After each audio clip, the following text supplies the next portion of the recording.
Joining us in our studios is political analyst Ahmad Shahidov.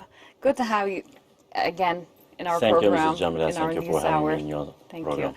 Now, I'd like to start with the space race. Turkey's mission to the International Space Station will go ahead tonight if there are no delays. How important is this mission, and in what ways will Alper Gezeravci's mission help Turkey become a vital player in the global dynamics? Yes, well, first of all, I want to congratulate all citizens of Turkey, of all Turkish nation, Turkish state, because we live in a very historic day. In couple hours, first Turkish citizen that will travel to International Space Station, and it is very historic day, and it will bring more and more benefits to Turkey's growing diplomacy, to Turkey's politics, economy, scientific developments, because it's first time in the history that Turkish citizen, Turkish pilot of F-16, Gezeravci, will travel to International Space Station.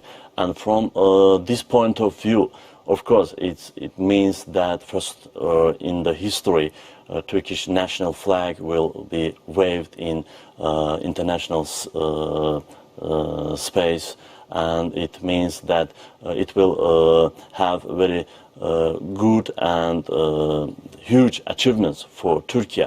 First of all, Turkish pilot will launch several experiments in regard.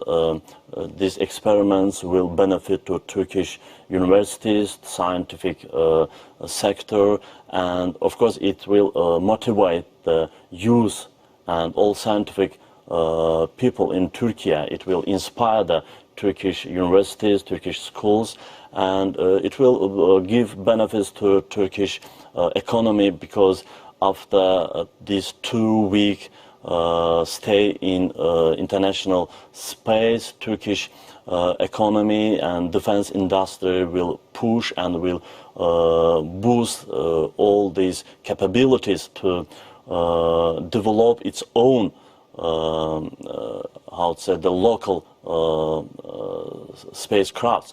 And I hope that after a couple years after this first travel, after a couple of years, Turkey will launch its own spacecraft, the local Turkey-produced spacecraft, and it will impact to defense industry as well, because Turkey is a very strong country with its own national rocket system, like Rocket Sun and other brands. And I think that after this travel, Turkey and its state and society will inspire and will get more benefits from this first travel. And of course, we are also proud to live in this very honored day, because and I think that Turkey will once again declare its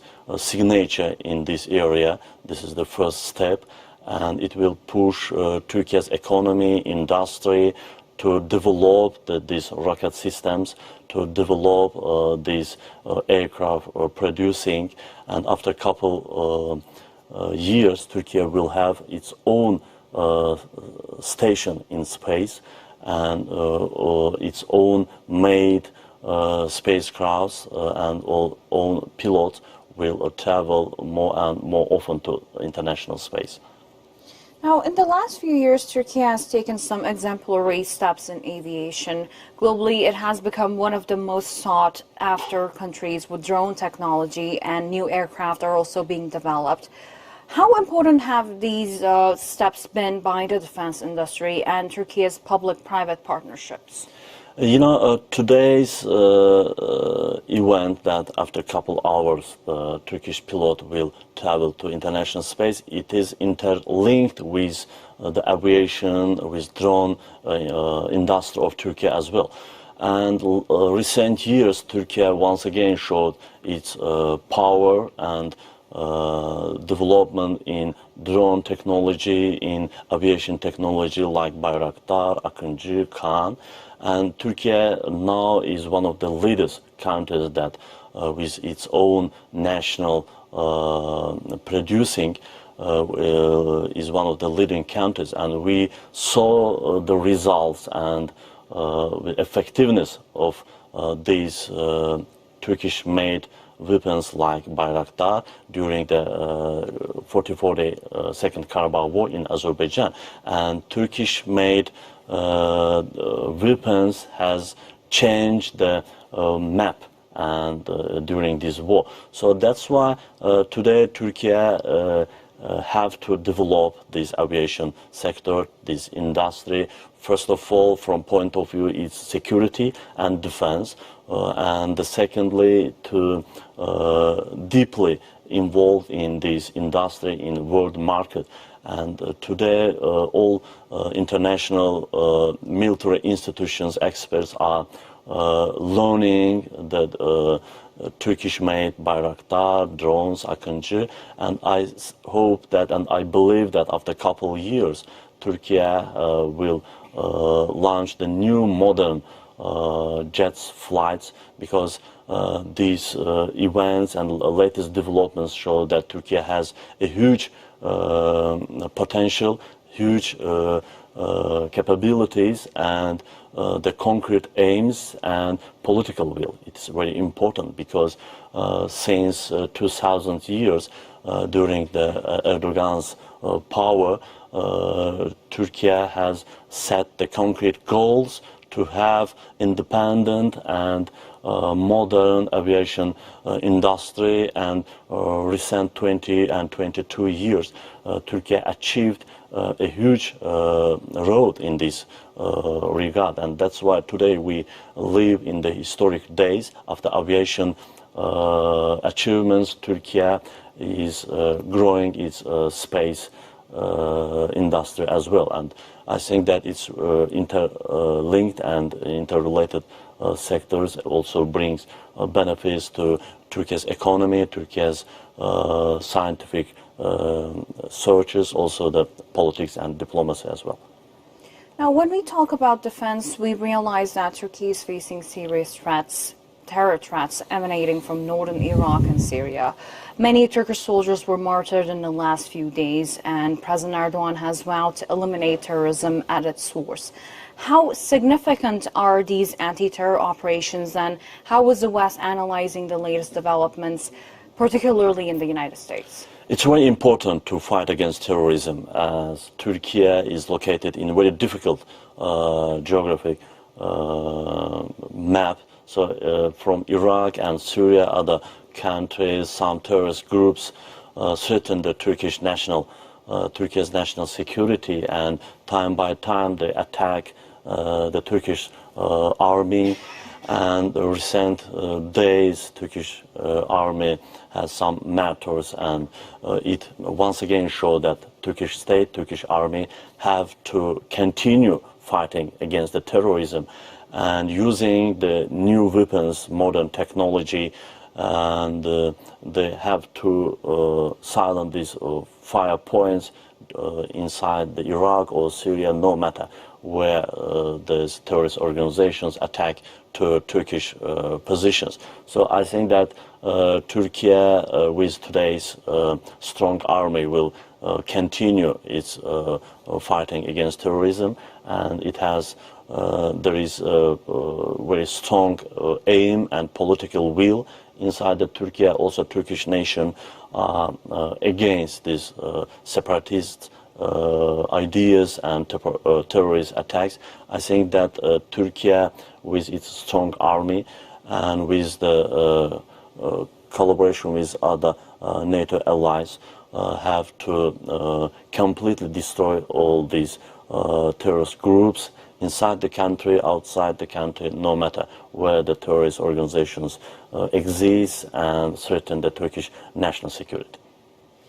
Now, another region that's facing a devastating outlook is the occupied Gaza Strip. We've talked about it many times, where over 24,000 people have been killed in the Israeli genocide.